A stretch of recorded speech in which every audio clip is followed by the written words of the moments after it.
Bro kabaddi தொடரோட 59ஆம் நாள் ஆட்டத்தில் you Mumba அணியை எதிர்கொண்டது பெங்களூரு புல்ஸ் அணி. இந்த ஆட்டத்தில் 42க்கு 37 என்ற புள்ளிக்கணக்கில் பெங்களூரு புல்ஸ் அணி வெற்றி பெற்றிருக்காங்க.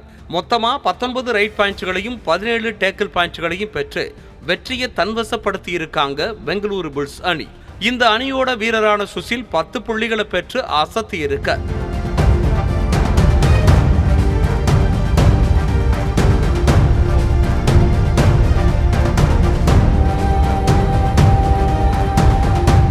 பெங்களூருவை எதிர்த்து விளையாடின யூ மும்பா அணி மொத்தமா 18 ரைட் பாயிண்ட்களையும் 16 டேக்கிள் பாயிண்ட்களையும் எடுத்திருந்தாலும் கடைசி நேரத்துல சரியான ஆட்டத்தை வெளிப்படுத்தாம 5 புள்ளிகள் வித்தியாசத்துல தோல்வியை சந்திச்சிருக்காங்க யூ மும்பா அணி.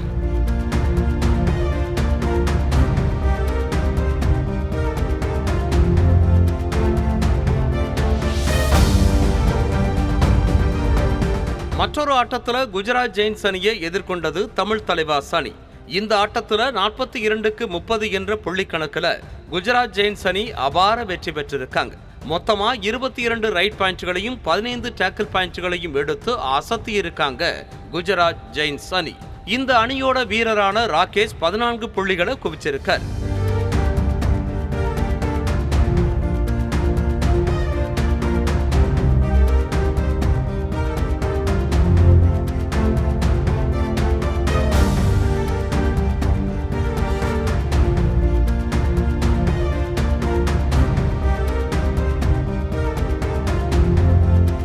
குஜராத்தை எதிர்த்து விளையாடின தமிழ் தலைவாஸ் அணி மொத்தமா 17 ரைட் பாயிண்ட்களை எடுத்திருந்தாலும் 9 டேக்கிள் பாயிண்ட்களை மட்டுமே பெற்றது அணியோட தோல்விக்கு காரணமா பார்க்கப்படுது. இந்த ஆட்டத்துல தமிழ் தலைவாஸ் அணியோட தோல்வி ரசிகர்களுக்கு ஏமாற்றம் அளிக்கும் விதமாகவே அமைஞ்சிருக்குது.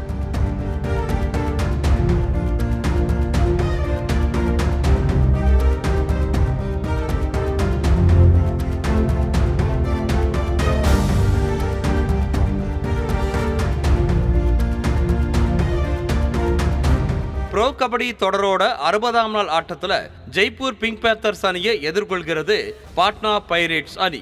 மற்றொரு ஆட்டத்தில் தபாங் டெல்லி அணியை எதிர்கொள்கிறது புனேரி பல்தான் அணி. செய்திகளை உடனுக்குடனும் துல்லியமாகவும் தெரிந்து கொள்ள சப்ஸ்கிரைப் பண்ணுங்க.